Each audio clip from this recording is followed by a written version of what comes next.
खबरें सुपरफास्ट की शुरुआत बड़ी खबर से करेंगे। उमेश पाल मर्डर केस में यूपी पुलिस बड़े एक्शन की तैयारी में है और सूत्रों के मुताबिक पुलिस अतीक अहमद और उसके भाई अशरफ की रिमांड लेने की तैयारी कर रही है। अतीक अहमद साबरमती जेल से प्रयागराज लाया जा रहा है और यूपी में वो दाखिल हो गया है। वहीं सूत्रों के मुताबिक अशरफ भी बरेली जेल से प्रयागराज लाया जा सकता है।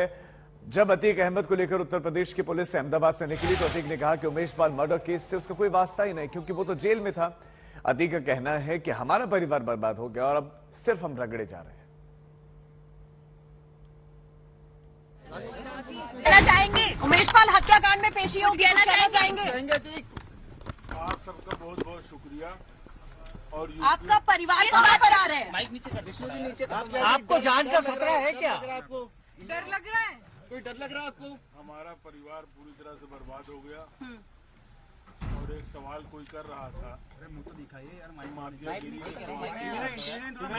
नीचे की समाप्ति पहले ही हो चुकी थी, अब तो खाली रगड़ा जा रहा है। कहा जा रहा है कि उमेश पाल हत्याकांड पर क्या कहना है? उमेश पाल आपका परिवार के फरार है, क्या कहना है? उमेश पाल हत्याकांड उमेश पाल हत्याकांड जेल में था, मैं क्या जानूं भाई। ढूंढ रही है पुलिस। जेल से साजिश रची गई थी आपके द्वारा, कह रहे हैं ना। हाँ, तो हम भी तो कह रहे हैं कि हम जेल से क्या। यूपी पुलिस ने अपनी तैयारियां तेज कर दी है। अतीक अहमद के साथ साथ अतीक अहमद के भाई अशरफ, जो कि बरेली जेल में बंद है, उसको भी रिमांड पर लेने की तैयारी कर रहे हैं उत्तर प्रदेश की पुलिस।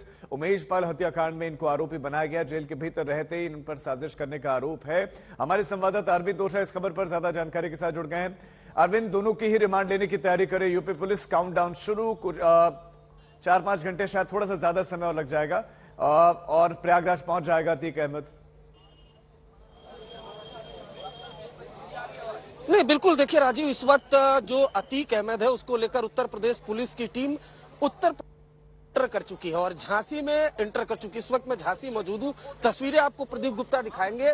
झांसी पुलिस लाइन में फिलहाल अतीक अहमद को लेकर दाखिल हुई है उत्तर प्रदेश पुलिस। चूंकि सफर लंबा है, गुजरात के साबरमती से शुरू हुआ था, लिहाजा यहाँ इस पुलिस लाइन में पिछली बार भी जब लाया जा रहा था अतीक अहमद को तो झांसी के इसी पुलिस लाइन में रोका गया था। तकरीबन आधे घंटे से 45 मिनट तक जो काफिला है यहाँ पर रुकेगा। इस दौरान जो गाड़ियां हैं उनकी चेकिंग की जाएगी। जो पुलिस कर्मी है वो पूरी तरह से उनको रिफ्रेशमेंट दिया जाएगा। उसके बाद फिर यहाँ से जो सफर है प्रयागराज का वो शुरू होगा। वहीं दूसरी तरफ जो अशरफ, अतीक का भाई, बरेली जेल में है, उसको भी पुलिस प्रयागराज ले जाने की तैयारी में है। दोनों को ही अदालत में पेश किया जाएगा और उमेश पाल हत्याकांड में चूंकि दोनों ही नामजद आरोपी हैं, लिहाजा दोनों की पुलिस रिमांड मांगी जाएगी। लेकिन फिलहाल की बात की जाए तो जैसे ही पिछली बार ये सफर शुरू हुआ था और इस बार ये सफर हुआ था, जाहिर सी बात है अतीक लगातार अपनी जान का खतरा बता रहे हैं और कहीं धड़कनें तेज होती है जब भी यूपी पुलिस की गाड़ी में बैठता है, क्योंकि जब भी कोई माफिया यूपी पुलिस की गाड़ी में बैठता है तो विकास दुबे के बाद, खासतौर से इनकाउंटर के बाद, उसकी धड़कनें तेज हो जाती है। फिलहाल अगर यहाँ पर देखें तो तमाम जो पुलिसकर्मी है वो तैनात है। मैम, कितने बजे तक यहाँ पर काफिला रुकेगा, कुछ जानकारी आप लोगों को? कोई जानकारी नहीं है अभी इस बारे में। क्या आप लोग को यहाँ पर बाहर सिक्योरिटी के लिए तैनात किया गया? मैम, हम लोग बस बाहर खड़े हैं, हमें आगे की कोई जानकारी नहीं क्या प्रोग्राम है। ठीक है अरविंद। तो ये देखिए, जो भी इस कॉन्वॉय में शामिल होता है राजीव, उस एक पुलिसकर्मी को ये जानकारी नहीं होती कि आगे का कोर्स ऑफ एक्शन क्या होगा। लेकिन ये सीधी तस्वीरें हम आपको झांसी पुलिस लाइन की झांसी पुलिस लाइन में अतीक अहमद मौजूद है, नजर बनाए रखें। अरविंद, बहुत शुक्रिया आपका इस तमाम जानकारी के लिए। और कुछ समय के बाद झांसी पुलिस लाइन से भी अतीक अहमद को प्रयागराज के लिए रवाना किया जाएगा।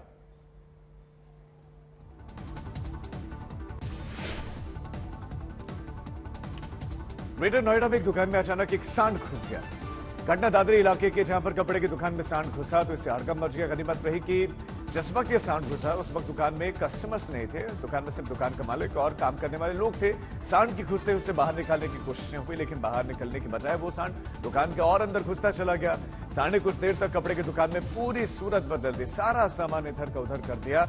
यूपी में आए दिन आवारा जानवरों की इस तरह की खबरें आती रहती हैं। यूपी सरकार हर बजट में सैकड़ों करोड़ रुपए जानवरों के रखरखाव के नाम पर खर्च करती है, लेकिन जमीनी हकीकत 180 डिग्री। पश्चिम बंगाल के दुर्गापुर में बेकाबू कार एक दुकान के अंदर जा घुसी घटना देर रात की है। दुकानदार शटर गिराकर घर जाने की तैयारी कर रहे होते हैं, तभी एक तेज रफ्तार कार शीशा तोड़ते हुए दुकान के भीतर घुस जाती है। जान बचाने के लिए दुकानदार बगल में भागा। गनीमत इस बात ये रही कि बताया जा रहा है कि कार बंद हो गई और दुकानदार को बड़ा नुकसान हालांकि इस हादसे में हुआ है। कई चश्मे पता चला कि उनके टूट गए हैं, सामान टूट गया है, कार को भी बड़ा नुकसान पहुंचा है। टक्कर के बाद से आसपास के लोग इकट्ठा हुए और ड्राइवर को उन्होंने बाहर निकाला। कर्नाटक में विधानसभा चुनावों के लिए बीजेपी ने उम्मीदवारों की पहली सूची जारी कर दी है और पहली लिस्ट में 189 उम्मीदवारों के नाम ऐलान घोषित किए गए, जिसमें सीएम बसवराज बोम्मई का भी नाम है। बसवराज अपनी पारंपरिक सीट शिवगांव से ही चुनाव लड़ेंगे। पहली लिस्ट में 52 नए चेहरों को मौका मिला है। इसके अलावा 11 विधायकों का टिकट काट दिया गया है। सूची जारी करने से पहले जेपी नड्डा के आवास पर एक हाई लेवल मीटिंग हुई, जिसमें बीजेपी के दिग्गज नेता शामिल हुए। पहली सूची में बीजेपी के जातिगत समीकरणों की भी बीजेपी ने खास ख्याल रखा, ध्यान रखा है। 32 उम्मीदवार ओबीसी वर्ग से हैं, वहीं SC/ST से 46 चेहरों को मौका मिला है। इसके अलावा एक रिटायर्ड IAS और एक PCS अधिकारी को भी मौका दिया गया है। कर्नाटक कांग्रेस अध्यक्ष DK शिव कुमार की सीट पर बीजेपी ने अशोक कुमार को उतारा है। अशोक कुमार अभी राज्य के स्वास्थ्य मंत्री हैं।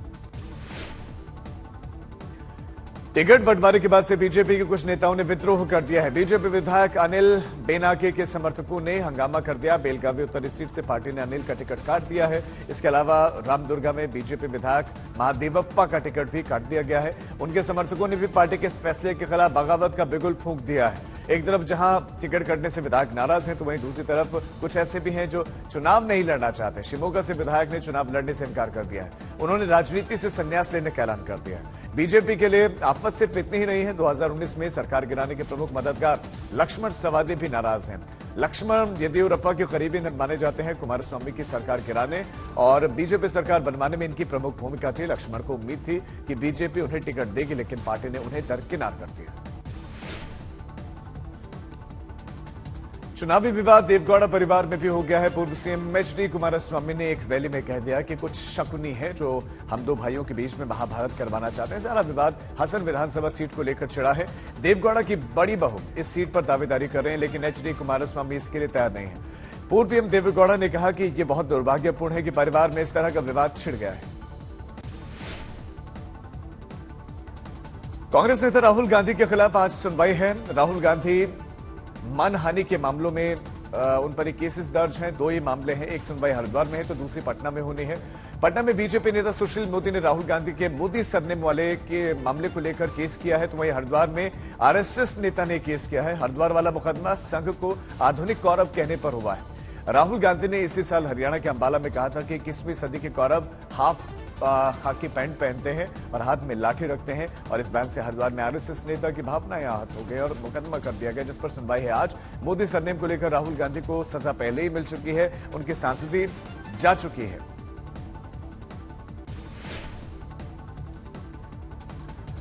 अशोक गहलोत के खिलाफ पायलट का धरना समाप्त हो गया है, लेकिन कांग्रेस में इससे हड़कंप मचा हुआ है। धरना खत्म करने के बाद सचिन पायलट दिल्ली में आ गए हैं और दिल्ली में वो क्या करेंगे, किन नेताओं से मिलेंगे, इस बारे में अभी तक कुछ नहीं पता चला है।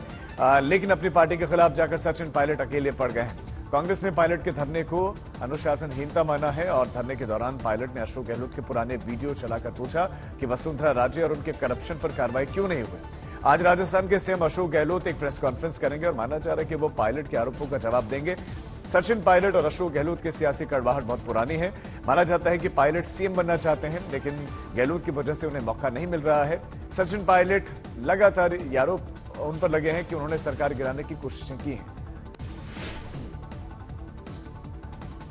प्रधानमंत्री मोदी आज दिल्ली जयपुर वंदे भारत एक्सप्रेस को हरी झंडी दिखाएंगे। दोपहर 12:30 बजे वीडियो कॉन्फ्रेंसिंग के जरिए पीएम फ्लैग ऑफ करेंगे और ये देश की 14वीं वंदे भारत एक्सप्रेस होगी, जो दिल्ली कैंट से जयपुर के बीच में चलेगी और दिल्ली से जयपुर में पहुंचने में सिर्फ 4 घंटे लगेंगे और ट्रेन गुरुग्राम और अलवर रेलवे स्टेशन पर भी रुकेगी। शुरुआत में दिल्ली जयपुर के बीच में ये चलेगी, लेकिन बाद में इसे अजमेर तक चलाया जाएगा और इस मौके पर रेल मंत्री अश्विनी वैष्णव जयपुर में मौजूद रहेंगे। वंदे भारत एक्सप्रेस हफ्ते में 6 दिन चलेगी। वंदे भारत को देश की सबसे हाईटेक ट्रेन माना जाता है। खालिस्तानी अमृतपाल और उसके गुर्गों को लेकर बड़ा खुलासा हुआ। जांच में पता चला है कि अमृतपाल आईएसआई के जरिए आतंकियों से संपर्क में था। उसने पाकिस्तान के कुख्यात तस्कर और आतंकी लखबीर सिंह से संपर्क में वो था। ये लोग पंजाब में मिलकर सांप्रदायिक तनाव फैलाना चाहते थे। जांच में यह भी खुलासा हुआ कि ब्रिटेन में बैठे खालिस्तानियों से भी अमृतपाल ने संपर्क किया था। अमृतपाल के फाइनेंसर दलजीत ने दुबई में कमर जावेद बाजवा के बेटे से मुलाकात की थी और उसी के जरिए वो पाकिस्तान के पूर्व आर्मी चीफ के संपर्क में था। अमृतपाल सिंह अभी भी फरार है। पुलिस ने अब तक उसके कई गुर्गों को गिरफ्तार किया है, लेकिन वो गिरफ्त से बाहर है। आम आदमी पार्टी के सांसद संजय सिंह आज बड़ा खुलासा करेंगे और इसकी जानकारी संजय सिंह ने खुद ट्वीट करके दी। हालांकि वो कैसा खुलासा करेंगे इस बारे में उन्होंने कुछ नहीं लिखा है। संजय सिंह ने ट्वीट में लिखा कि 12 तारीख को दोपहर 12 बजे बड़ा खुलासा करेंगे। अभी हाल ही में उनकी पार्टी को नेशनल पार्टी का दर्जा मिला है। कार्यकर्ता जश्न में डूबे हैं। अपने आम आदमी पार्टी ने ऐलान भी किया है कि देश भर में वो बड़े स्तर पर अब सदस्यता अभियान चलाएगी। छत्तीसगढ़ के बेमेतरा हिंसा के बाद से बीजेपी हमलावर है। बीजेपी युवा मोर्चा ने दुर्ग समेत कई शहरों में मुख्यमंत्री का पुतला दहन किया। बीजेपी ने आरोप लगाया कि सरकार दोषियों के खिलाफ कार्रवाई नहीं कर रही। सीएम भूपेश बघेल के खिलाफ नारेबाजी करते हुए सैकड़ों बीजेपी कार्यकर्ता पुलिस से भिड़ गए। इस दौरान हल्की झड़प भी हो गई। हालांकि बाद में पुलिस ने स्थिति संभाली और मामला शांत करवाया। इधर बेमेतरा हिंसा 3 दिन के बाद 2 लोगों के शव मिले। सीएम भूपेश बघेल ने इस पूरी घटना के लिए बीजेपी को जिम्मेदार ठहराया। उन्होंने कहा कि बीजेपी के पास राज्य में कोई मुद्दा ही नहीं बचा है, इसीलिए वो लोग नफरत फैला रहे हैं। बघेल ने कहा कि हिंसा के लिए जो भी दोषी है उन्हें छोड़ेंगे नहीं, लेकिन बीजेपी नफरत बंद करे। हिंसा के बाद से बेमेतरा में अब शांति है। इलाके में पुलिस और पैरामिलिट्री के जवान तैनात हैं। जेएनयू में छात्रों ने हंगामा कर दिया। अंडर ग्रेजुएट के सैकड़ों छात्रों ने डीन ऑफिस के बाहर विरोध प्रदर्शन किया और इस दौरान छात्रों ने एक पुतला दहन भी किया। प्रदर्शनकारियों की मांग है कि उन्हें हॉस्टल अलॉट किया जाए। जेएनयू में आमतौर पर लेफ्ट और राइट विंग के छात्र गुट ही इस तरह का विरोध प्रदर्शन करते हैं, लेकिन ये पहली बार है जब छात्रों ने बिना किसी राजनीतिक बैनर के तले ये प्रदर्शन किया। गुट निरपेक्ष छात्रों के समूह को देखकर लेफ्ट और राइट विंग के कई छात्र नेता भी वहां पर पहुंच गए और डीन के खिलाफ प्रदर्शन करने लगे। राजस्थान के बाड़मेर में पुलिस और प्रदर्शनकारियों के बीच में झड़प हो गई। यहां पर सैकड़ों की संख्या में लोग विरोध प्रदर्शन कर रहे थे। पुलिस की टीम जब उन्हें समझाने की कोशिश करने लगी तो महिला पुलिस ऑफिसर से भी भिड़ गए, जिसके बाद से डिप्टी एसपी ने आदेश दिया कि सभी को खदेड़ दिया जाए। आदेश मिलते ही पुलिसकर्मी प्रदर्शनकारियों पर टूट पड़े। कुछ ही देर में पूरा टेंट खाली हो गया। पुलिस ने बताया कि किसी बात को लेकर कुछ लोगों का एक ठेकेदार से विवाद हुआ था। उसी की गिरफ्तारी के विरोध में ये लोग यहां पर पहुंचे थे, धरना दे रहे थे, प्रदर्शन कर रहे थे, उपद्रव करने लगे थे। तार जलाकर लॉ एंड ऑर्डर को डिस्टर्ब करने की वजह से उन पर हल्का बल प्रयोग किया गया। साथ ही कुछ लोगों को शांति भंग की धाराओं में उनका चालान भी हुआ।